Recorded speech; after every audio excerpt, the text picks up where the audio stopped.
Okay, this is an explanation of Stanley Myers and Stephen Myers' water-powered car. The reason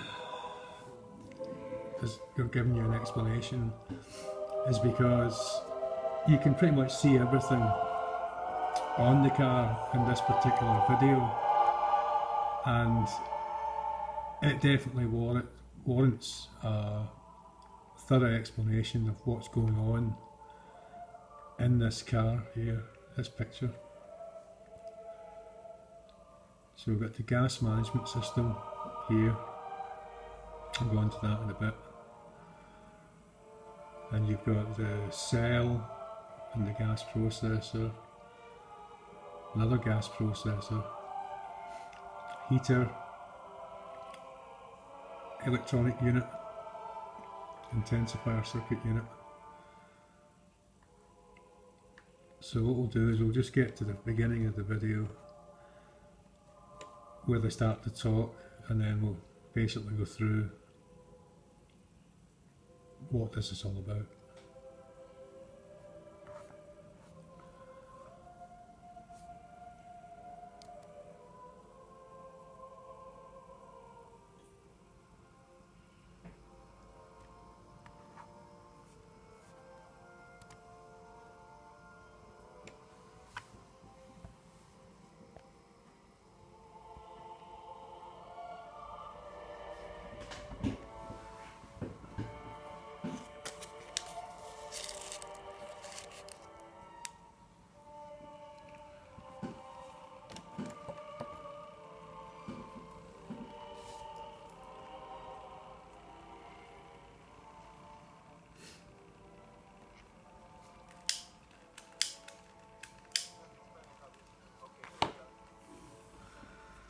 Okay, here we go.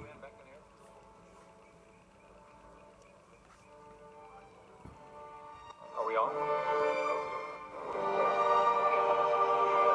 The computer system, which was designed in order to be able to process the fuel, to produce the hydrogen gas from water and do it economically and be able to control its firing, go in the engine to allow the Volkswagen engine to run off of hydrogen. There's a lot. Oh, nice. So what's going on here? What are the adverts? What's going on here? This is the GMS unit, the gas management system. And basically this is a pre-production unit that they had to put together that would cover not just the running of the car, but the multiple uses of this type of technology. So it goes beyond the car into home heating systems and jet engines and salination and various other new ways of clean and energy efficiently processing your hydrogen and oxygen to become an energy source. Now there's no such thing as free energy, so you need to have a form of energy to use, just like people would use a battery until it goes flat, or you burn coal until it's completely consumed. Then the same applies to water. Engineering design that went into this, even though that this is our systems engineering approach. The hydrogen computer system you see here will be miniaturized down to several IC chips, which will to run. So what you've really got here, a closer look, is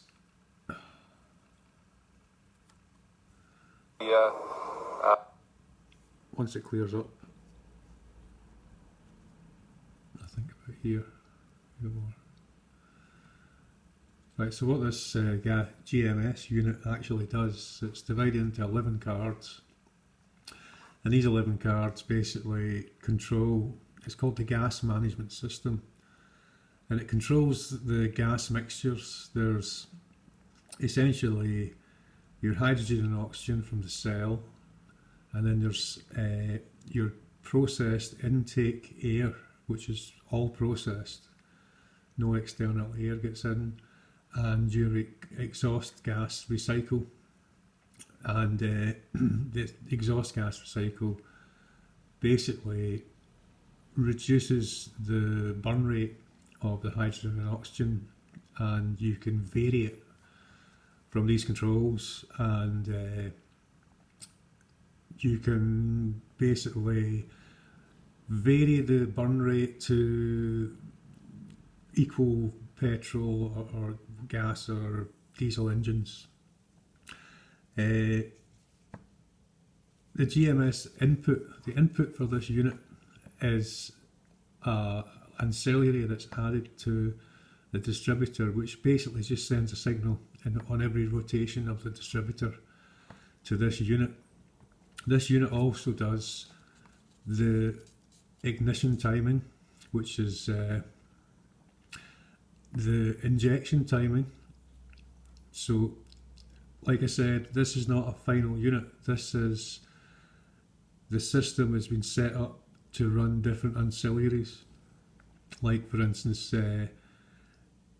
this system here runs the injector units, but it also runs the manifold injectors, which are not, they're basically, they're fed by a gas supply, whereas the injector, direct injector, produces the gas at the tip. Okay, so yeah, this essentially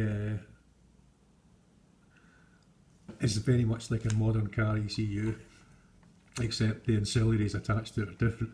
And as Stan says, this is really pre-production, so what would happen is this would just end up a small black box with predetermined values depending on the vehicle, because it essentially mixes the gases, and it mixes the gases in a controlled fashion, just like a modern car fuel injection system or airflow system. It basically controls 3 gas valves, and one of those gas valves is the fuel. The other one is the processed gas from the gas processor or gas gun, and then the other valve is the EGR, the exhaust gas recycle. So you've got your fuel, you've got your enhancer, and you've got your exhaust gas recycle to slow the burn down. Our systems engineering approach.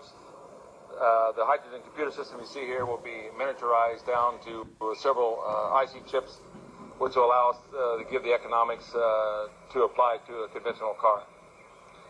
Over here, there's very unique design features that had to be developed in order to develop the water fuel cell as a retrofit energy systems to conventional cars. We had to go ahead and develop the laser, what we call the laser distributor, as you see right here. Okay, this laser distributor he's pointing at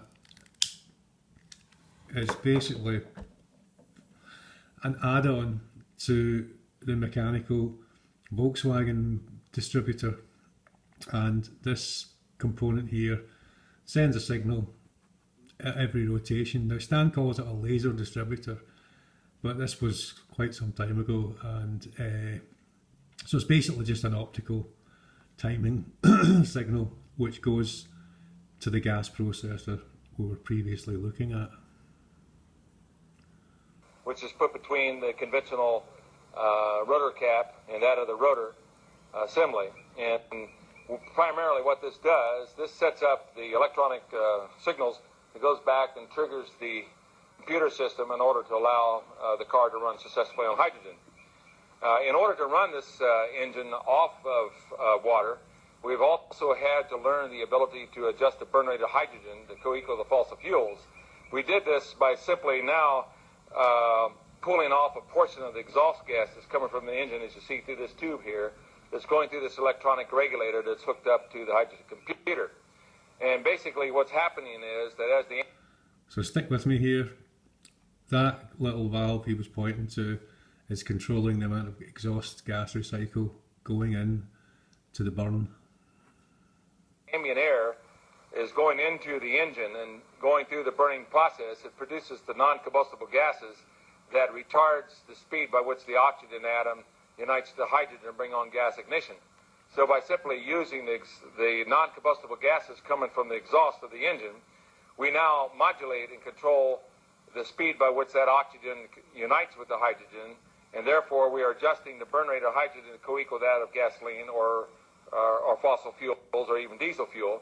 And that gave us the number one. So the hydrogen and oxygen basically burns at 2.5 times the explosive energy of, for instance, petrol.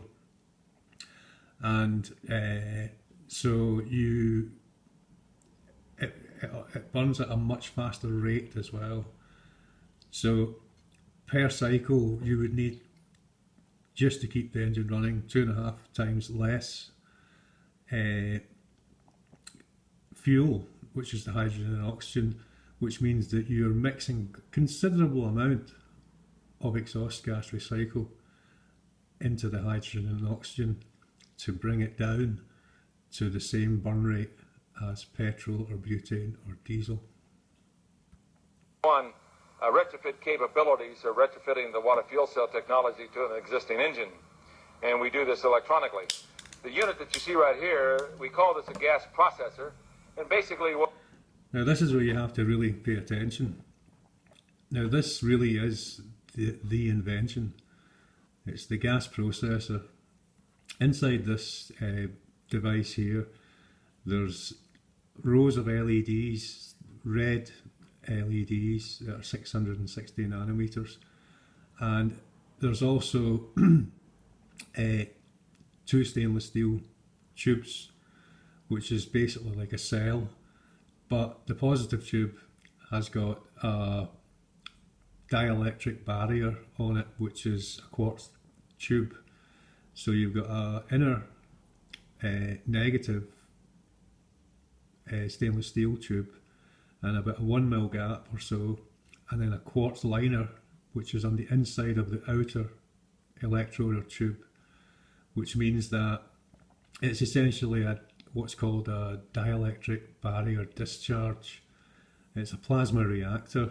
You put high voltage into this, and what happens is that you essentially electrons get pulled off of or fired off of the negative side, and they want to head across to arc out to the positive side, but there is a glass, well,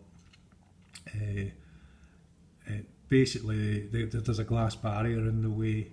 So what happens in turn is that these dielectric barrier discharge plasma reactors, they use them in labs, and what happens is they charge up the ingoing air which is going in through this port here, and this port has actually got a restricted orifice, so the engine's pulling a vacuum on this, well, not so much a vacuum but a low pressure from the vacuum of the engine, and when this is charged up with a pulse frequency of high voltage, then you, just like an ozone machine essentially, like Stan says, he ionizes the air. So the electric field and the bombardment of electrons running across the gap excites the ingoing combustible gases, which is your air, and you excite them so much that you, first of all, you get a purple glow from the nitrogen and a bit like a neon light. But what actually happens to the constituents of air is they get charged up and excited enough to what's called, they go into what's called chemical resonance. And chemical resonance is where atoms get so excited that they actually release their electrons, and they start to share electrons with other nuclei in the mix in here. So this chemical resonance is essentially moving the electrons away from the atom nucleus and causing them to be shared. So it's a quite intense plasma field that the intake air gases are going through under very low pressure. So it's almost like atmospheric discharge, a bit like the Northern Lights. It's just a plasma reactor, same as an ozone machine. But the key to this device is that he repeatedly charges it up very quickly, and he gets this plasma to excite the gases inside the gap. And this circuit is actually lined up with two resistors or one resistor, depending on how it's set up. And when you switch off the charge, then the cell or the tubes inside here with the active charged gases, which are in chemical resonance, are discharged when the charging time stops. It switches off, and this is like a bit of a battery, and because it's fully charged, and what happens is that it gets drawn off to a What we're doing is to a resistive load. So this gets charged up until chemical resonance, a very, very highly charged state, and then at the end of the charging state, then this unit and the gases within have a certain amount of capacitance, a bit like a battery, and then they can be discharged to a resistor like a light bulb, essentially. And when you discharge these ionized gases, then because you're in chemical resonance, then you actually can force the oxygen and most probably other atoms in the air mixture to release electrons, and oxygen can go down to 4 electrons from 8, and these electrons get burnt off in the resistive load. Now, like I said, there's rows of LEDs inside here, and the LEDs are there to basically transfer energy to the nucleus of these atoms. Now, if you keep the nucleus charged with laser light or LED light, then it's just a coherent frequency. Then what happens is that they are a bit less bothered about losing their electrons or having electrons at an extended spin circumference. So essentially you are charging up the gases going through and instantaneously discharging them, and that's reducing the mass of each unit of gas that goes in to the combustion event. So this combustion event is affected by this gas processor. So when you get hydrogen and oxygen, it's equal to 2.5 times that of gasoline with energy. It has 2.5 times the energy of gasoline per unit. But the thing about what the twins realised is that the problem is when you create the gas, this is the cell here, the 11 tube cell with a small gas pipe, but when you create the gas, it's relatively energy intensive. You know, you end up with an amount of gas which is less than the amount of energy you put in.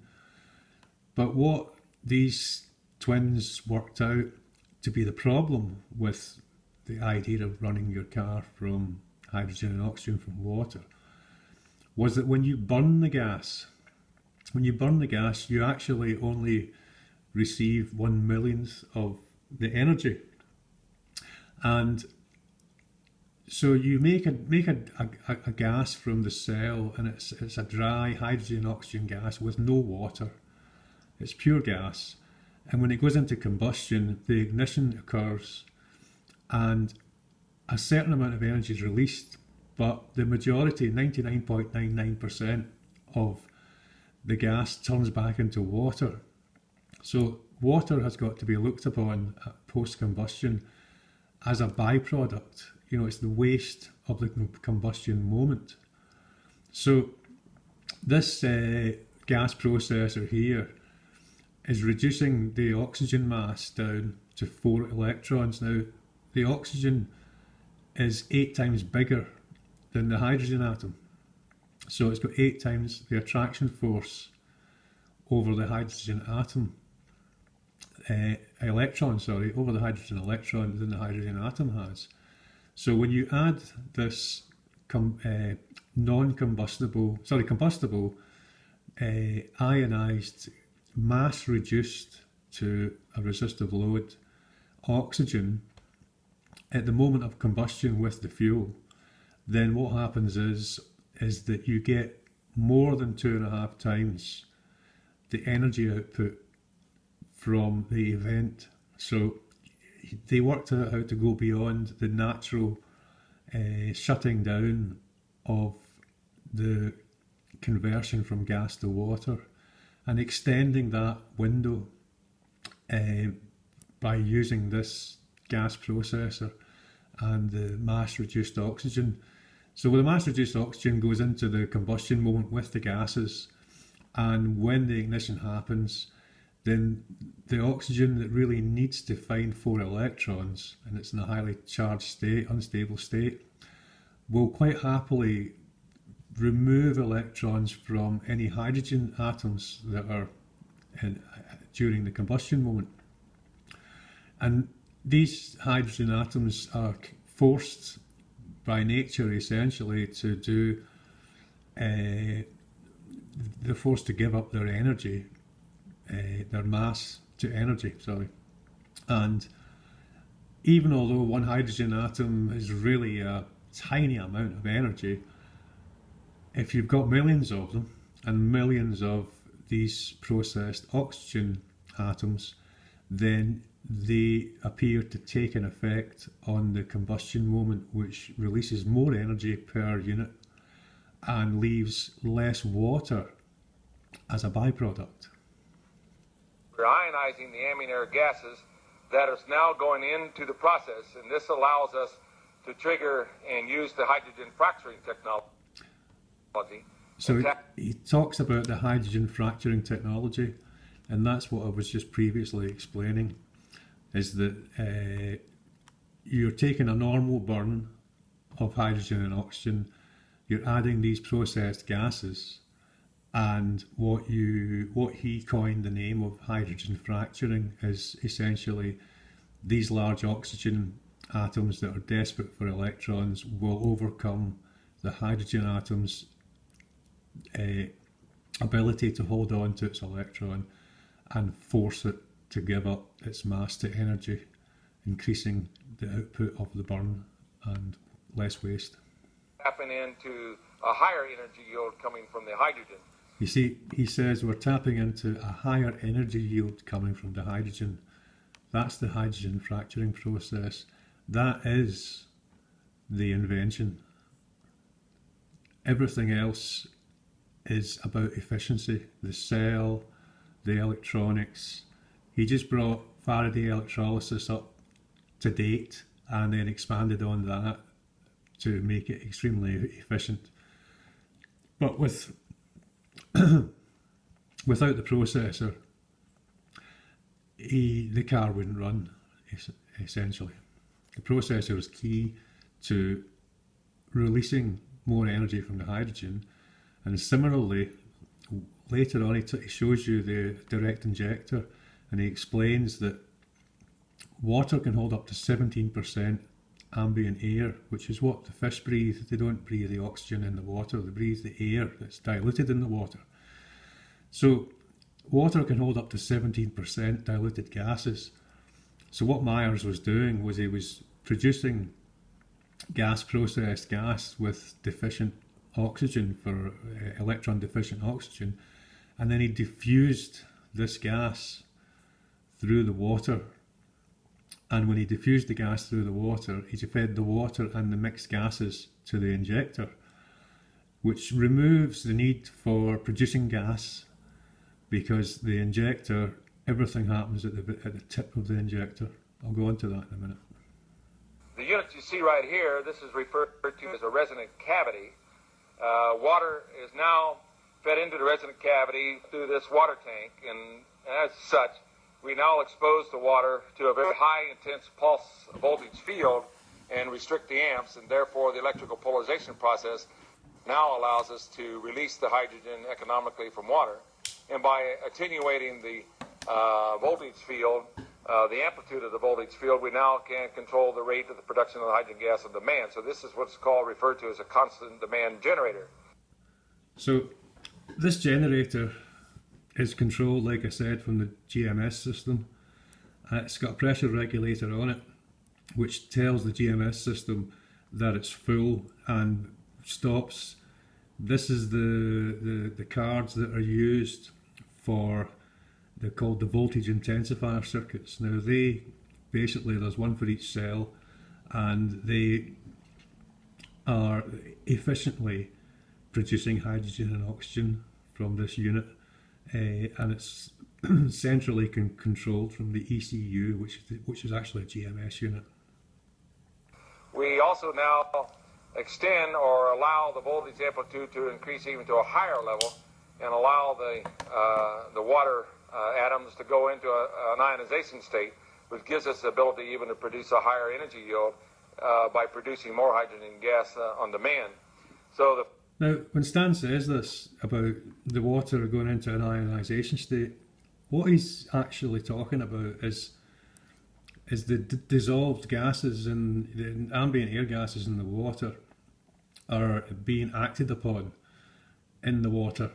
So when he says an ionization state, he's talking about the same thing. He's doing this ionization with the outside air and removing electrons, but he's also got the ability to do exactly the same thing to the air gases that are in the water.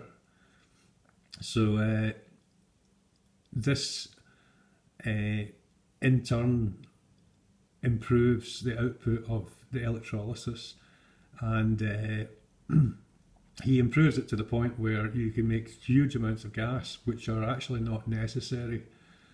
But without this gas processor, he wouldn't be able to get as much gas out of this system without pre-mixing and diffusing the gases in this from this processor. Fuel now coming from the water through the electrical polarization process going into resonance. Resonance meaning that we're actually tuning into the dielectric properties of water, and it allows us to reduce amps down, flow down to a minimum, and allow voltage to take over that disassociates the water molecule on demand. And those fuel gases are now coming through this electronic injector system as you see here. So basically we're now...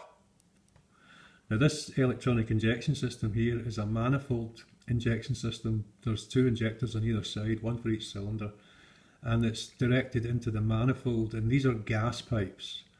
These gas pipes come from the cell, the 11 tube cell up above, and they are being meter mixed with the gas processor gases. So essentially what you've got here is the two gases running in to this, and he's also mixing the exhaust gases to slow down the burn at the same time. Feeding the ionized air from the gas processor. We're now also taking the water fuel gases that are now coming from ordinary water. We are now mixing it with the non-combustible gases and the ambient air gases and regulating those control of the fluid mediums or for fluid mediums. And as a result, now we can tune in and allow this engine to run off of natural water. Now, when he says tune in, what he's really talking about there is tuning in the gas mixtures, getting the right variation of gas mixtures, and they have to be dynamic. The mixing of the three gases has to be dynamic to run the car engine, because the values will change depending on conditions. So at idle, for instance, the three valves might be set to one configuration, but at full throttle, the configuration and the mixture will change. and the GMS unit up at the dashboard is controllable and will also meter mix the gases across the dynamic range of the engine's capabilities.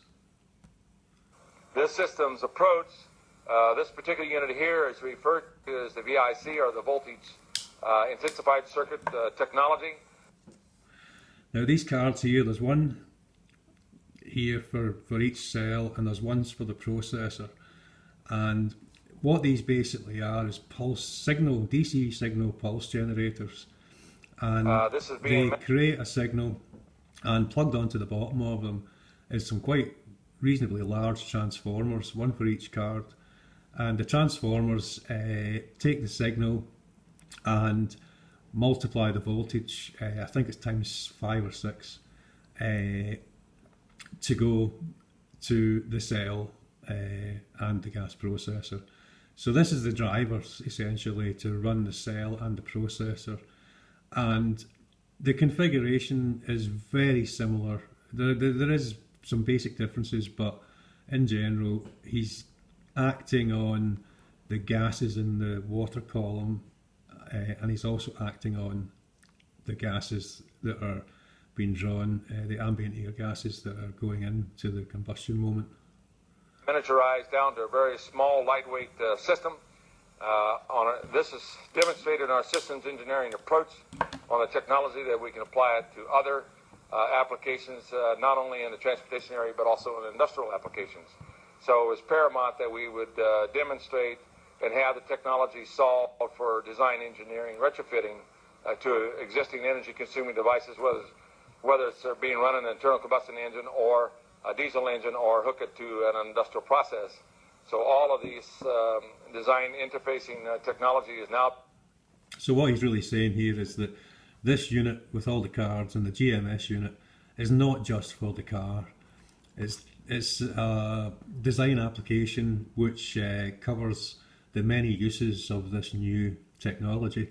So if you were to, if he'd got to selling kits, the kit you would be buying for $1,500 wouldn't have had this cell in it. There wouldn't be a cell. It would be the intensifier circuits, a smaller ECU unit which hooks up to the ignition timing, or takes a pulse from the ignition timing, and essentially just the gas cell. Being solved, we are in the latter stages of what we call the pre-engineering